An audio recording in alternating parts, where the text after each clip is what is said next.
Rachel Marie, welcome to the show. Thanks, Paige. It's great to have you on with you today. What would you say people are most afraid of when they sign up for an Iboga journey? Oh, that's a big question. Facing themselves, like facing the truth of themselves. Yeah, that's probably a big part of where the nerves come from. People feeling like it might be the worst side of themselves that they have to face, not thinking it's going to be the best side of themselves. Yeah, it's interesting that's like the common theme because my experience with Iboga when I set my intention, it was to see myself more clearly in truth. And I'm really excited to talk to you today because I recently put a solo episode online of me sharing my Iboga journey. And I got this hit of inspiration to do it that was like quite sporadic and random. I just was like, I'm not going to overthink this. That's the whole journey of like Iboga is not overthinking, which we'll get into, I'm sure. But like, I was just like, I'm just going to do it. I know that sometimes like you're not supposed to share these things, but I'll just do it. So I just put the camera on and I just like I wrote some very brief notes and I just like started talking about it. Yeah, I found that like as I was talking about it and going through the little tidbits of preparation and then like what the actual experience was like and then kind of moving towards the end of my journey and the integration and stuff, I realized what is even the point of me like sharing this? Upon reflection, I was like, well, wait, what was the point of that whole thing? Like it felt so profound and like it was so different to any other experience that I'd ever had. Even like resharing it, there was this sense of like, what even was that? And then when my editor edited the video, he was kind of giggling because he was like, it was so funny that like you told this whole spiel and that you were like, oh, I was purging so much and blah, blah, blah, blah. And then when you got to the end, you were kind of like, oh, I don't know if I would recommend this. I don't even know if so anyway, and then I in preparing for us to chat today, I went and like I looked at a couple of other accounts of people journeying with Iboga, people that are very like much more articulate than I am and like much better at being on camera. And Rick Roll was one of them, and his journey of his recollection of his Iboga journey he did with his wife on a podcast. And I thought, that's like, it really is like something that you kind of do need. It's so weird and like wild and unexpected that it is kind of something that you need to like almost unpack with someone else. And so not that we're going to get super into the depths of what I was healing in my Iboga journey, but I am excited to have you here today with all the context of your experience working with this plant personally and then facilitating other people's journeys to kind of like get into the nuts and bolts of like what even Iboga is. Unpacking an Iboga journey really does take a long time. Yeah, well, I've been working with Iboga personally and with other people for many, many years of experience with it. And I hear this a lot. People coming out the other side and the story that they share to try to unpack the journey doesn't make a lot of sense. Like it's not a linear story from point A to point B. And it's very much the nature of this plant, very underworld kind of plant. If someone was like, okay, I had one question to ask you and it was, what does Iboga do? What is it like? Like, how would you answer that? I think we're like this. We want to know like, wow, that plant sounds interesting. What's it going to do for me? Like put it in a little box and make it make sense. And it's a hard thing to do as a herbalist because I've studied so many effects and parts of plants. And it's not as simple as the tight, neat little box that we want. But if I were to attempt to put Iboga in a box, as much as it probably doesn't want to be in one, the journey with Iboga is a journey with the truth of yourself, and it strips back a lot of our own delusions and a lot of the false truths we tell ourselves. And in that process, people come home to their bodies and home to a sense of self that's quite simple. Yeah, I think that's uncomfortable for people too. We sometimes think the answers to our health issues need to be like really big and complicated and have a lot of words and have a really big diagnosis. But from my experience of working with people one-on-one and in groups through healing modalities with plants, actually it can be quite simple. Like the place we arrive at can be quite free of words and quite still inside. Sometimes there's not a lot to say about that. It's more of a state of presence, a state of stillness. Iboga is definitely a plant that whilst it can be very busy on the journey, the place that people arrive at is a place of stillness and connection to their body, connection to the truth of who they are. Yeah, I'm excited to talk about the busyness of this particular medicine because it is like the most like stimulating thing like ever, short of recreational drugs. But it's like wild, the whole experience of that. But Yeah, I think the interesting thing with like people wanting, my intention was I want to get to the truth of myself, and other people want that, and that's what the plant kind of does. But like the truth is not, it's not, yeah, like it's not like the way that ayahuasca or psilocybin show you the truth of yourself. Like Iboga, I guess, kind of has this weird sort of like you can't really escape the truth. It's very embodied. I describe that by like sometimes arriving at a place of healing or wholeness is actually a lot about letting go of a lot of things. Whilst it's an experience of coming home to the truth, most of the journey is letting go of false truths. So most of the journey is a bit of an exorcism of the not us, the not truth, which is very busy. There's a lot that we have. There's a lot of stories we're telling ourselves and belief systems running through our minds and bodies that are not true, are not relevant to where we are right now. And the journey with the Iboga is systematically going through those things. And why do you think that it's so different from other psychedelics in that way? I mean, like, first of all, do you even consider it to be a psychedelic? not really. Technically, it's considered an entheogen, which is a dream-inducing plant. And I think that summarizes it a lot more accurately, but it's a visionary plant. So the visionary side of it can have it cross over into what seems like a psychedelic. It's not a classic psychedelic in the way that the tryptamines are that you mentioned. And then why is it that it affects different people so differently? Like, this is one thing that I heard in, when I was listening to Rick Roll and then Brian Hubbard and even like, some other like other influencers out there that were trying to articulate their experience. They had said that in being prepared, facilitators had been like, this, it has a uniqueness to it. Like, your experience will not be like the next person's experience. And it's like, that's an obvious thing with psychedelics. Even with these other ones that we take, your your experience with ayahuasca is not going to be like the next person's. But for Iboga, like, it just, from what I hear and from at least my own experience sharing with others that have done it, it's a different level of uniqueness person to person. Yeah, I really agree with you on that. It has a really broad range of effects. And that's partly because it has an incredibly sophisticated chemical constituency inside the plant. And the receptor sites that it works on in our body is so varied, is working on so many systems at once that the plethora of options of the effects they're going to play out are massive. And plants that are really intelligent, I've noticed they seem to have these very contradictory effects. Like Iboga, for example, is a stimulant and a hypnotic at the same time. So it's stimulating and sedating at the same time. And it has a lot of effects that are sort of polar opposite to each other. Like, it can be very visionary and it can actually also just put people to sleep. Yeah, there's a lot of contradictory effects. And I believe that's a sign of intelligence, like a sophisticated, complex intelligence of the plant. That intelligence is going to meet the individual's intelligence, which is also quite varied. We're all at different places in life. We're all at different ages. We'll have different intentions and we'll have different health issues. So it's just, there's a lot of options on the board when the dice gets rolled. I think by now people will have noticed that you have like a fair bit of knowledge about this plant and that you have a really deep relationship with it. So I kind of want to dial the clock back and hear a little bit more about your journey meeting with this plant and then your journey into herbalism. Sure. Well, my journey with Iboga and my journey with herbalism were quite entwined, actually. Like, as a young child, I was always very interested in science and the arts. I was always, like, my life was always full of both of these different directions. And I studied a lot of science and I did a lot of performing arts and singing and music. And when I discovered plant medicine and herbalism, it felt like a world that is both of those qualities merged together.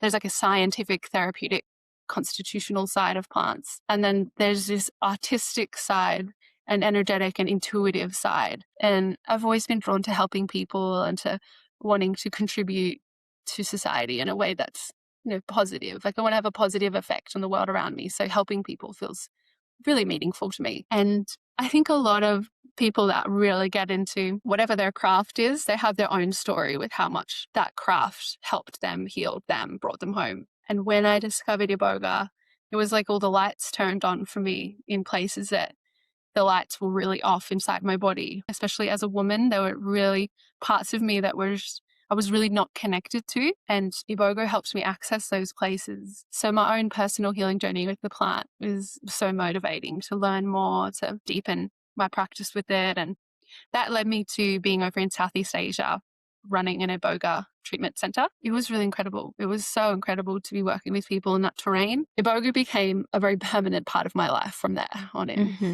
Yeah. So what were you like as an 18-year-old? I was a traveler. I had left home quite young and moved over to Europe, and I was traveling around Europe by myself doing woofing. If you know what that is, it's like volunteering on organic farms. I was always really interested in alternative ways of living and sustainable ways of living. So yeah, I was really just submerged inside this traveling nomad gypsy energy, getting a taste for different ways of life. When you say that you kind of feel that like there was disconnection between you and your body, what did that look like? Like what was your kind of like day-to-day, what was kind of like what did your like day-to-day internal existence feel like? I've always been a very high functioning person with a very active and sharp mind. But when I was younger, that was so dominating that it meant I didn't have full access to some of the depths of my own feelings. And I was always very fast to respond, fast to think, which meant that I didn't have access to my intuition and wisdom. Whilst I self-reflected a lot, there was always this pace to my mind that was so fast, and it lent towards like a high functioning anxiety. I felt racy, and that I didn't feel fully connected to my body physically. Yeah, it meant that my digestion was slow and my bleed cycles were not in rhythm all the time, and it wasn't stable. Like my life wasn't stable and simple. It was these two extremes. My journey with plants, and especially with Iboga, has helped me embody all of that so much more groundedly. Like, that's not really a word, but I can access the sharpness of my mind without disconnecting from the wisdom and the homeliness and the groundedness of my body now. When did you have your first kind of dalliance with psychedelics? My first experience with psychedelics, I think, was around the age of 18 or 19 with mushrooms. I was one of those people who would say, no, it doesn't work. Like, these psychedelics don't work for me, because I'd be eating really high doses and my mind was so strong. It was like the state that I was in wouldn't change. I would just feel the same, but maybe a little bit nauseous. And so, yes, my first experiences with all of the major psychedelics, Wachuma cactus, ayahuasca, and mushrooms, were largely of no effect. That's what I told myself at the time. There were ways they were working on me, but I couldn't perceive it just because I was young and I haven't developed my consciousness enough. But that really shifted over time. Like, I just stuck at it with these plants because actually it felt like something really incredible was happening with psychedelics. Like, even though I was eating them at times and they didn't seem to be affecting me. Like, I drank ayahuasca in South America and I had Wachuma cactus in Peru. I still felt so drawn to them. Like, I wouldn't give up on it. And eventually the lights all turned on and it felt like the world really opened to me. And I'm really glad I stuck at that journey and just gave it time and a little bit less pressure, put a little bit less demand on what I was expecting from the experience, because now I'm actually a very sensitive person to plant medicines. And yeah, I think a lot of people will be able to relate. I can certainly relate to like the fast, racy mind, like trying to over-intellectualize things. I think that that's an interesting crucible, but just in life in general, like if you over intellectualize like your relationships, you over intellectualize any experiences, it tends to like change the frame. It's almost like you can apply too much meaning to things and then they become meaningless. So where did Iboga come into the journey? I was around 23 years old when I met somebody who told me all about Iboga. I wasn't super interested in it at the start. Like, I felt really cautious about it. It sounded very strong, very intense. Eventually, I felt like I'd like to try this, and I sat myself the experience. I had a friend, like a sitter, with me. Okay. Yeah. That's So crazy. I was a little bit like a pirate at that age, a bit of a rebel. And I did my research on it and got access to this plant, and I had it in my living room. It was really intense, actually. So I understand why I was being cautious about it. Yeah, like we would not recommend that for anyone. Like, it's I don't recommend anybody do that. I try to talk people out of that. Oh, do people come to you and they say that that's what they're going to do? Oh, sometimes I hear people say, I'd like to sit myself. Have you got any advice? And I always say, I don't recommend sitting by yourself. Yeah, my advice is don't do that. My advice is no. Oh, no, I feel like because we're putting this on the internet, we just got to be really clear. There's like a high cardiac risk, and it's just, you got to like make sure that you are doing it, within a setting that where like you're completely safe. and held. Absolutely. And the plant can be sometimes sold and it can be cut with other plants and it can be not the root bark. So there's just safety things that go on that mean that it's essential to be using this plant with somebody very experienced and trustworthy. So anyway, you went ahead and had your Yeah. yeah, Yeah. had your experience by yourself. How did it go? 2013 or something. And there weren't YouTube videos on Iboga. You know, the Joe Rogan hadn't done that interview on it yet. There was very little information about it in this like pop culture way. So just to put it in context, it was a very different time in the psychedelic scene. It went really, really well, I guess. I was able to understand my mind and myself a lot better from that experience. And I came out the other side being able to change the way that I think in very deep and impactful ways. I felt so supported in changing very stuck habituations in my mind. I was given so much grace and I felt like something was helping me change. Wow, just from the one experience? Absolutely, yeah. Oh man. Do you remember how much you took? I had about 20 grams of Iboga root Okay. bark. Right. And how long was the experience? How long did it go for? It went all night and for the next day.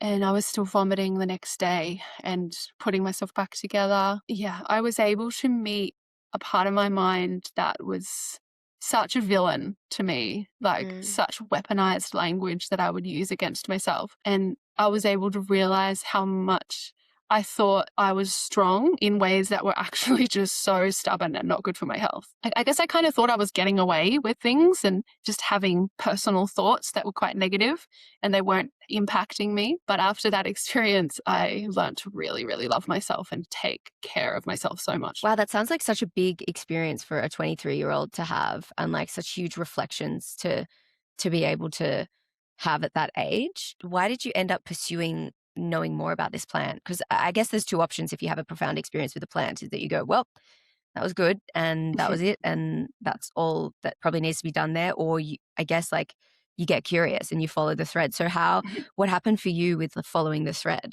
Well, I was studying my herbalist degree at the time, and there was this plant presented to me that was helping me grow so incredibly. And at university, no one was talking about that plant. It wasn't mentioned in herbs for addiction treatment. It wasn't mentioned in herbs for mental health. And so I was really curious about what this plant is and what its place is inside the apothecary. I've heard you talk about that you actually went to Gabon to meet with the custodians of this plant, the Bwiti people, and you sat with them in like the most traditional context of this plant.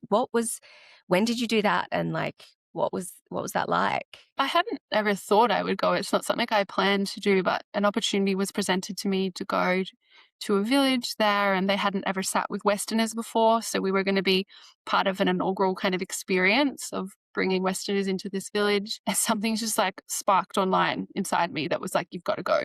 And I didn't really know why I wanted to go because I wasn't working on anything in particular. I was in a really great place, a really grounded place inside myself, and working as a body worker and working as a herbalist and really enjoying life. So I wasn't sure why I was so called to go. It just felt important on some level. For the 6 months before Gabon, I went to 3 Vipassanas and I started really training myself because a part of me knew this was going to be an initiation like no other. And it was an experience of a lifetime.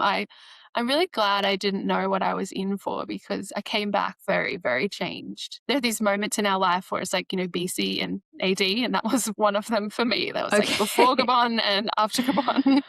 Okay, well, what happened in Gabon?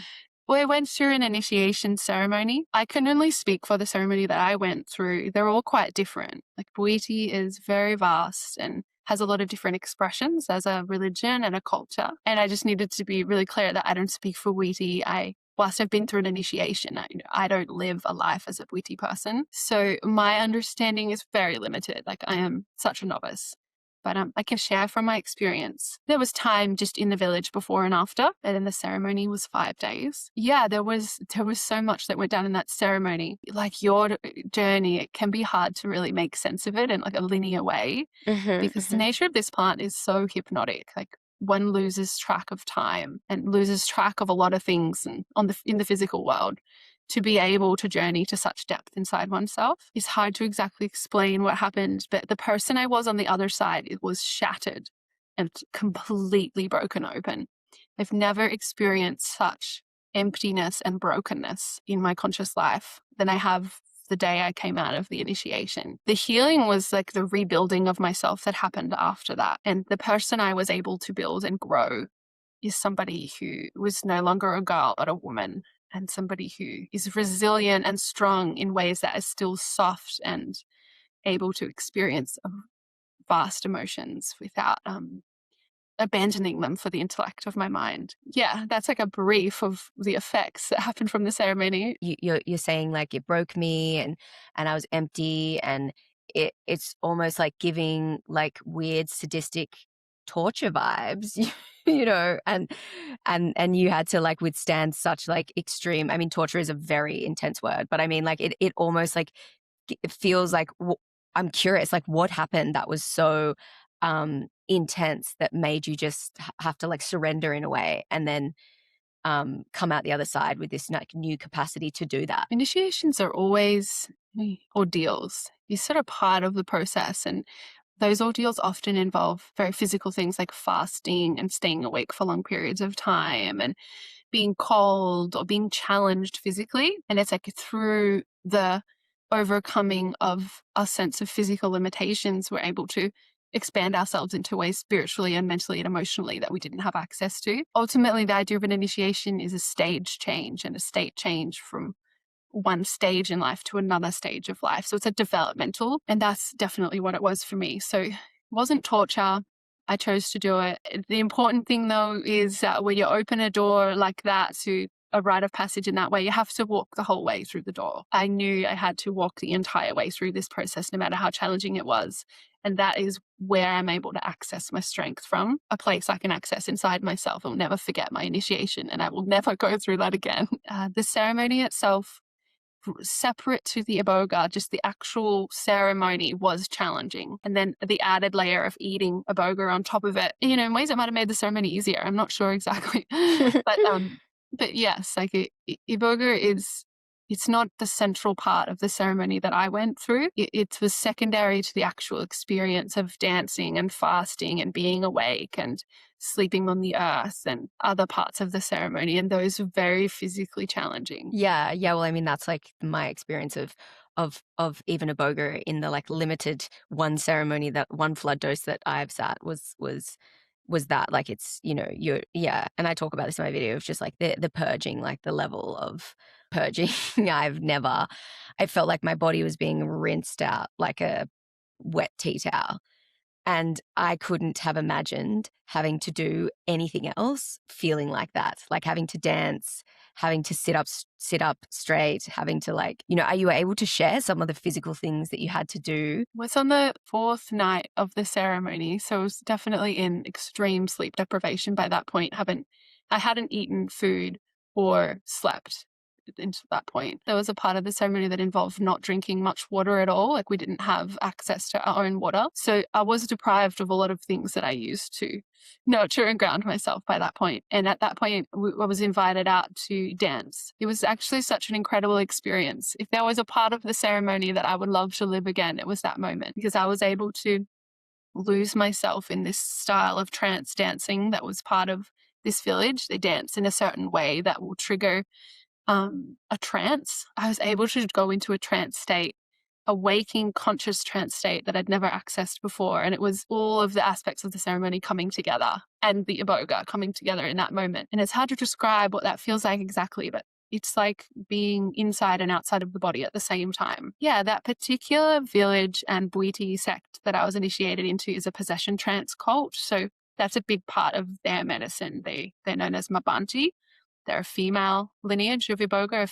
It's called the feminine way, and it's just all about that state. It's actually considered very healing state to tap into. It's like beyond the mind and very embodied. It was so incredible. The people in the village that I was in, they entered into those trance states regularly. They would wake up in the night and they were in the trance state and making certain noises that would suggest that they were in this trance state. And it was really normal that spontaneously walking down the street, it was like a dirt track, somebody could spontaneously be going into this trance state, and I didn't know that I could access those kinds of states. Wow. So you say it's a maternal, is it a matriarch? Like the women are in charge? Part of the village, yes. There's a male cult and a female cult in that area. Like there are so many Bwiti. I just need to say that it's like there's so many sects and subsects of Bwiti that it's quite complex. But the one that I was working with, Mabanji, is a female cult.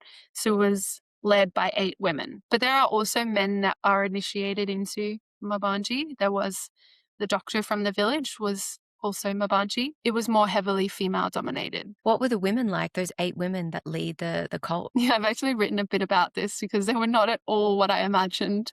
I was like, oh, I'm going over to Gabon for the female way. This is going to be so great for my femininity. These women were so strong, like so staunch. I mean, upon meeting them, I had to sit on the ground and kiss their feet and bow to them. Such authority in who they were, who they are as people. There was a grandmother who had initiated the most people in the area. And then there were 7 other women who were all Ngaganga's head healers. They had so much authority. They were definitely matriarchal. Okay, so it's not like, it wasn't like they were, welcoming you in, giving you a cuddle, like a cup of tea. It was really like, it sounds like it was very much about you respect them. Like you just have no choice but to respect them. After I went through the initiation, I did experience a lot more softening and compassion and the things I would associate with femininity. On the other side, the women who led me through the initiation were hugging me and laughing and were very much closer emotionally. But yeah, beforehand, they were very intimidating, very strong women, very resilient women. Do you think that they had a sense of like, who's this little white chick coming into our culture and thinking she can do our rituals? I really don't know, but there was a whole mix of reactions. I remember the day I was going into the initiation ceremony, I walked down to the river just to have a moment, and someone came up to me, a lady came up to me on the street, and she knew I was going through the ceremony. And because we had such big language difference, she was like sign languaging to me, and she was just sign languaging out what I was going to experience that night, which was mostly me vomiting and then I'm going to go crazy. And then she was just laughing her head off at me. It was very funny. Oh my God. Yeah. I guess that's like something you can only really understand in retrospect. She's just like throwing her hands around. And then when you reflect, you're like, oh yeah, that was pretty much it. That was it. I am curious to know, like, what is your understanding of like the way that it like makes you purge?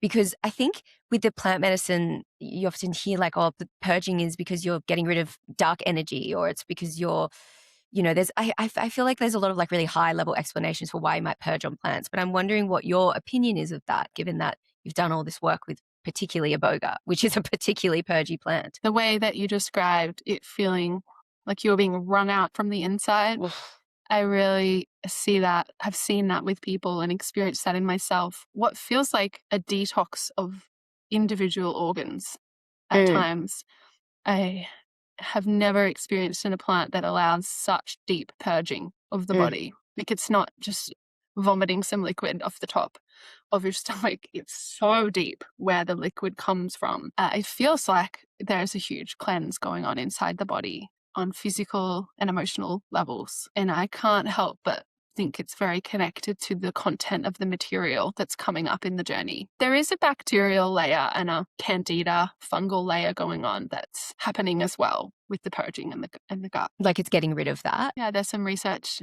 explaining that Iboga works on gut health and IBS and is anti-candida. So there's some things definitely going on in very physical bacterial layers of the gut biome. Yeah, I'm just like, how did anything survive? Like It's like a bomb.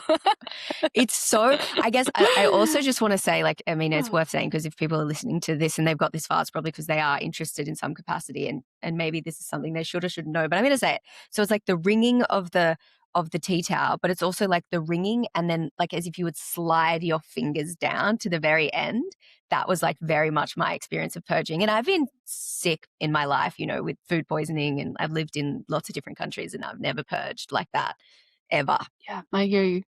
That's a great analogy. So did you have a purgy time when you were being initiated and then having to get up and dance and like stay awake and sit up straight? Eventually the purging stopped. There was one night of the experience that was very purgy for me, but for the rest of the 5 days, no. How much do you think that you had across the 5 days? We ate Iboga most days and nights, but it was very spread out, the dosing. Overall, it felt like the equivalent of one strong flood dose spread out over 5 days. So the experience was very amplified by the music and the lights and the party that was going on. Like the all-night session is very celebratory and the whole village is there and people are singing and dancing and there's a fire going. It's very loud music, very fast rhythms. So everything about the set and setting amplifies the medicine so that, yeah, it's not still and quiet. It was very, very noisy. Do they worship a particular god or a deity, or do they have a religion that kind of like for them like explains the purpose of Iboga? Or I'm not sure if I can fully answer that, but they are ancestral cults. So they are divining with their ancestors. And ancestors are considered to be closer to us than God because they remember being human. So it's a source of consciousness that we can access that's more relevant to being human. Our ancestors and ancestors of the land and ancestors of place. I have also heard it said from a Bwiti Nganga that Iboga is considered a sacrament that helps us divine or communicate with the consciousness of the forest. Like it's the consciousness of the whole forest embedded within this plant. So you said that after this particular initiation, you were completely changed. And I'm wondering, like, from the first time that you took it as how old were you when you 23. You were 23 when you first took it and 27 when you went to Gabon. And like that first time you said it really, like the light switched on for you and it changed you, but you pulled on the thread, ended up in Gabon. Like what was the deepening of your relationship with this plant as you like kind of like traveled through life? It was a different level of change. Yeah. Different stages of development. I do think there is a place that we can land at where we just feel really whole in ourselves and we don't really want to reach for things. But when we're in a culture that has systemic sickness, like when the mainstream has a lot of toxicity in it, we keep being re-inoculated by that. So healing remains to be really very relevant for each of us. And when I came back from Gabon, I was able to access stillness in a way I had never been able to sustain. I remember waiting every day that at some point I'm going to feel stressed. At some point I'm going to feel anxious about something. At some point I'm going to feel worry. And it just never came. And it wasn't until somewhere between 6 and 9 months after the initiation, I remember an experience happened and I felt stressed. And it was the first moment I had felt fear, worry, stress, any of those sort of negative emotions. I'd never experienced that kind of consistency of groundedness where my inner terrain was solid. It was like I was the root system and nothing would shake me. Eventually, like the stresses of life did creep back in, but I've been able to understand now that like that state is completely accessible. It's a choice. The first flood dose I'd had when I was 23, it was more about just cleaning out my mind and kind of accepting and understanding who I was. But none of those effects would stay with me for long periods of time. It was after Gabon that part of my life was just buried. And I felt like I went to the grave and buried that part of me and really let her go. That makes sense. I have a teacher and she has this analogy of like you can get into these points in your life where you feel like you're in your own basement, and in your basement are where all of your negative thoughts will arise, and those particular like loops that you get stuck in, and it's good to know like, oh, I have a basement, number one, and number two, like, no, oh, I'm in the basement. Oh, okay, that's why things are the way they are right now, is like I'm in the basement. But like as you do more healing work or more self-reflection and more of these like initiatory rites of passage, your basement, it's almost like the contents of the basement changes. And so you can still go into the basement, but it's like the base level of the basement rises. Yes. I always explain Iboga as being a master adaptogen. It's like an incredible plant to learn how to respond to stress. I've heard people say that the phrase God circled this place on the map for me. And it's a way to just be like, okay, I just am where I am and it's perfect and it's fine. And so much of our suffering comes from like trying to not be where we're at. And in my Iboga journey, like it took me a while to realize that like I do have a tendency to always look for something negative. And so when I was purging for literally 24 hours straight, I was struggling with that because I was like, this is so negative. this is such a shit experience. Yeah. My body can't handle this. Like, I'm doing damage to my insides. I just want to be tripping, or like I want it to be different. Heard the Matsis tribe or the Métis tribe in the Amazon say that Oof. we choose to do hard things and then life is easier, rather than we choose to do easy things and life is harder. Do you think that that's the way that medicines like Kambo and Sananga work? Because I like to think that there's some bioactive peptide level to them, so that when you're doing Kambo or Sananga, it's like it's actually cleaning something out rather than just being like, hey, have a horrible experience, so the rest of your experience is less horrible. I think both are going on.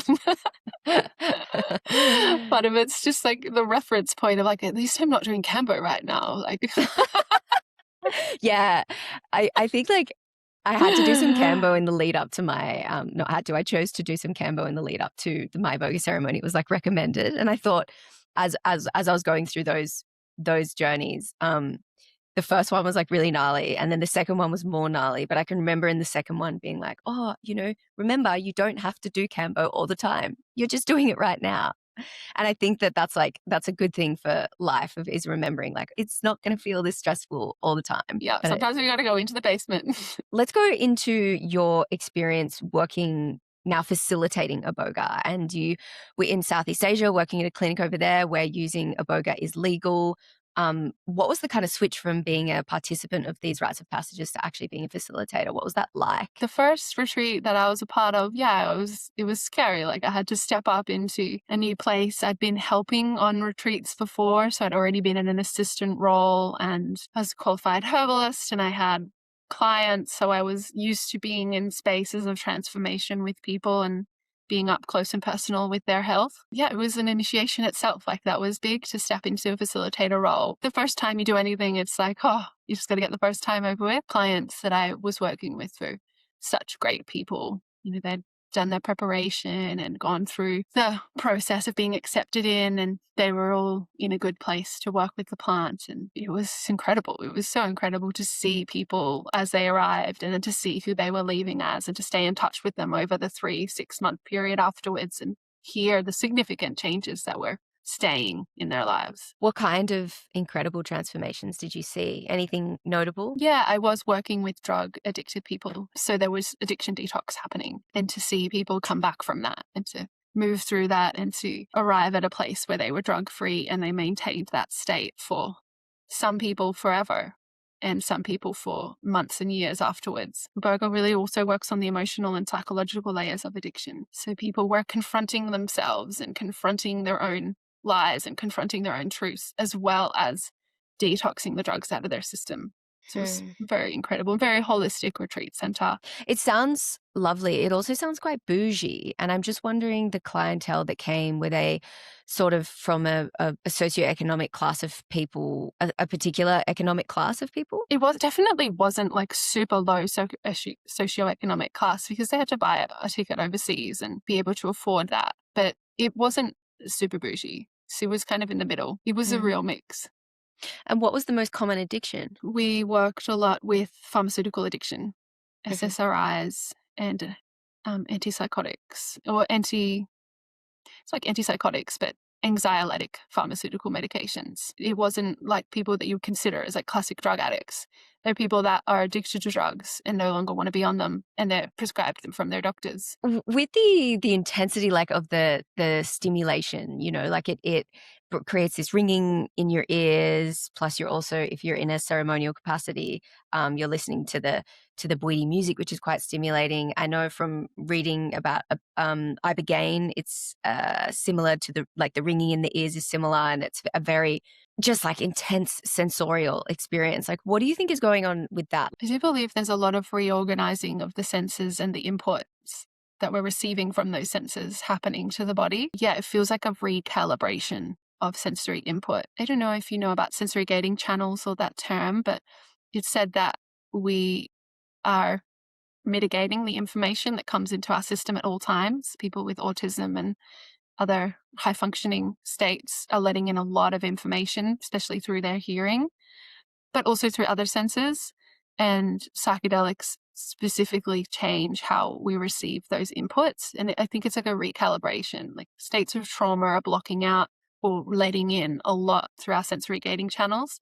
And it's like these plants are tuning the radio station so that we can start to pick up on the backdrop of the world that we may be blocking out due to trauma, due to things that we've been through that keep us safe. For some people, they're letting in far too much information to feel regulated. I believe that the sensory overload that happens during especially Iboga is a major recalibration of. Do you think that that's why it works so well with the dopamine, like the reward system, why it's got such potential for working with drug addiction and like also addiction to ruminating negative thoughts? Yes, it does so much resetting of hormonal pathways.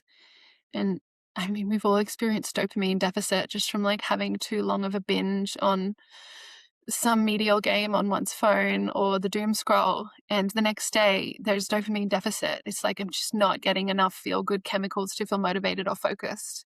And for people that live in those states from addiction, they just have lost baseline. And Iboga does so much repair work on the hormonal pathways that to within a weekend to be able to recalibrate to a sustainable flow of dopamine is incredible. Is so incredible to feel balanced in one's sense of seeking and receiving. I've also heard like not many people talk about the streaming dose. You hear a lot about the flood dose, but something that I've spoken to you about before, like had questions on before, is this idea of a streaming dose. And why is it that it's like that's not more of a thing that people talk about when they share their Iboga experience or like share the way this medicine works? I think it happens with the kind of medicalization of how plant medicines make their way into Western culture. It happens through the science, it happens through the treatment of very severe health issues that don't have other treatment options available. And it tends to be the bigger doses that have those healing therapeutic effects. To detox off of opiates requires a very large dose of ibogaine and iboga. But to work on other health issues, like to have a conversation with oneself, it doesn't require a flood dose. And that's why the streaming dose is amazing. And so that's kind of only trickling in. You know, the people still think of Iboga as like, but I don't have an addiction, so why would I work with it? It was not originally used for addiction. You know, Bwiti don't use it for addiction as their first point of call. They use it for the celebration of their culture and for the development of their maturity, which does not require flood dosing in the way that heroin detoxing does. So the streaming dose is really relevant actually to a whole lot of other people who aren't working with hardcore addictions. Yeah, like what are the things that can happen? Like what are the risks that people take when they A, do it by themselves, or B, like do it and are not completely honest about their lifestyle? The worst case scenario is that it causes cardiac arrest and people die. So that has happened when people have not been honest with themselves or others around what's going on in their lifestyle, what they're using and consuming. Iboga is a major amplifier. So it amplifies and interacts with everything else that's going on in the body. And it negatively interacts with almost all drugs because it makes them stronger. So if one were to combine Iboga with any of their usual pharmaceuticals or illegal drugs, it would amplify the effects of those drugs so that they would become toxic. It's actually quite hard and maybe even impossible to go through an initiation without somebody being a guide, because there's certain thresholds that we can only cross when someone is there showing us the way and holding space for the safety of our body to cross that threshold. So whilst there can be really healing therapeutic effects on streaming dose levels, if they're not, it's good to know that's not an initiation. Initiation challenges the body and your mind in a way that you actually feel like you're confronting a death, an ego death, a death of something. And that does always requires a guide. Yeah, I was warned that it's possible it won't work for you. Has that been your experience, that like 1 in 5 people just don't react to the plant? Yes, but maybe the percentages might be a little bit different, but 10 to 20% of people, that could be realistic, seem to not really be able to communicate or work with the plant in a useful way. Yeah, I can imagine that would be so disappointing. I mean, I was petrified that was going to be my reality. And I guess that's also something to look at too, of feeling like with psychedelics, you can feel you're so hopeful that it's going to be a silver bullet or you know, on the flip side, you're approaching it as if it's some kind of achievement. Yeah. Yeah. And that's something we have to keep dismantling as individuals, that we are complex. The plant is complex. It's not going to be a really easy solution. It might be incredible and make amazing change, but it's going to be you that's doing that work as well.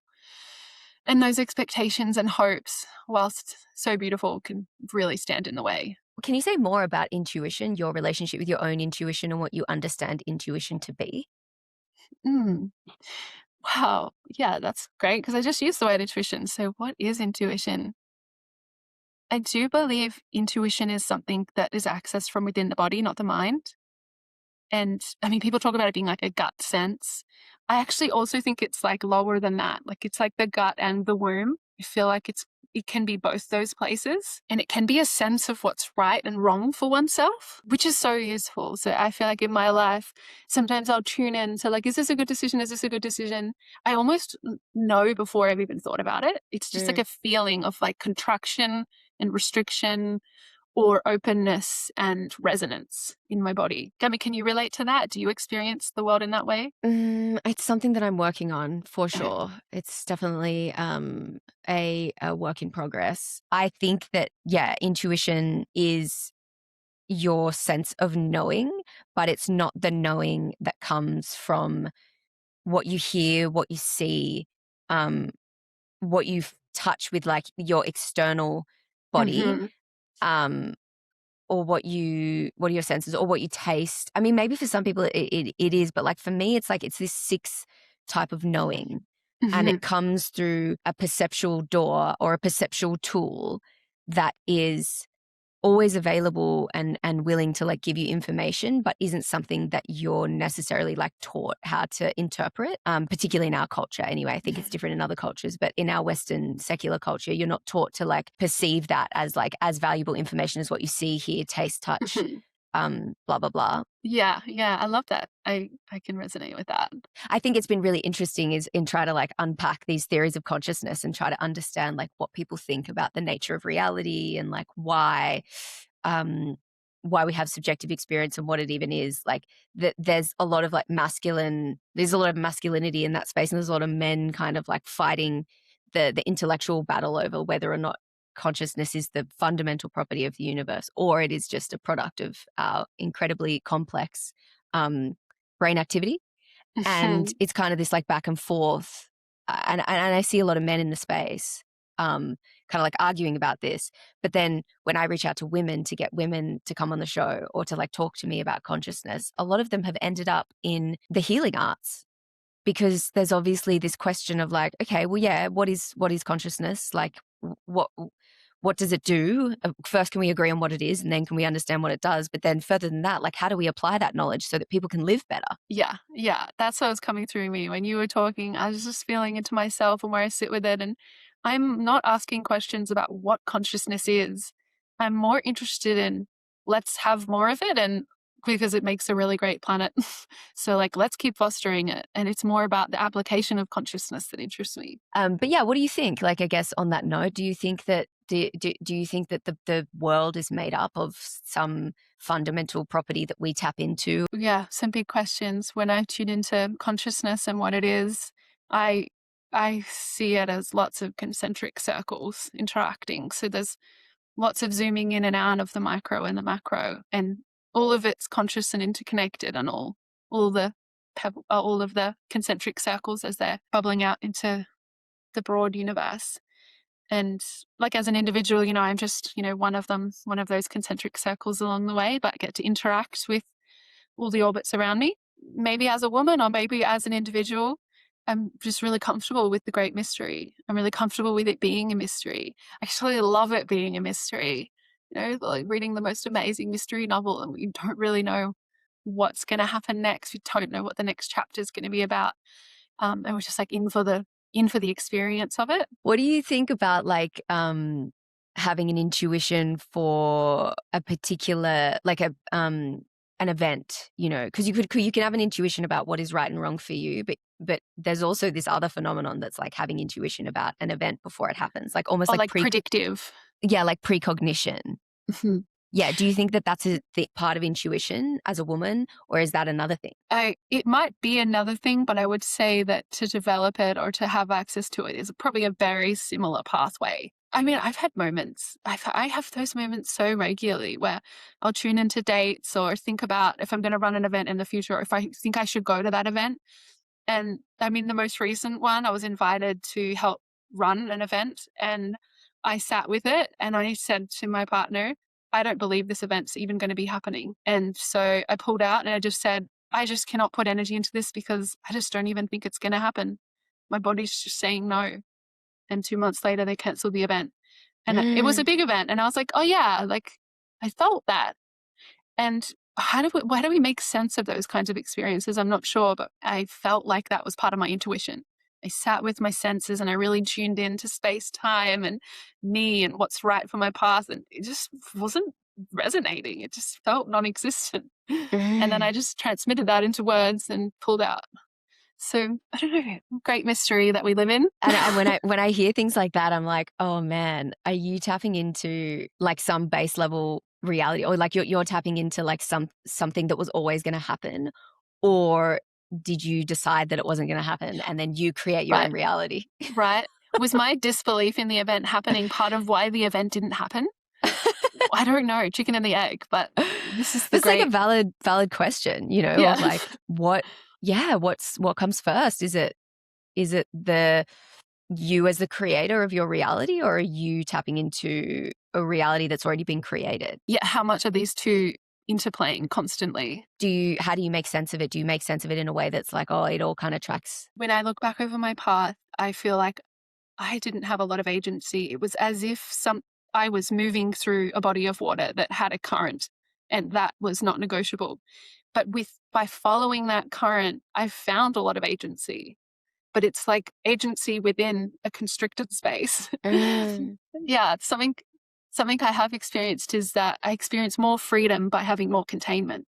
Which is this weird dichotomy or contradictory thing.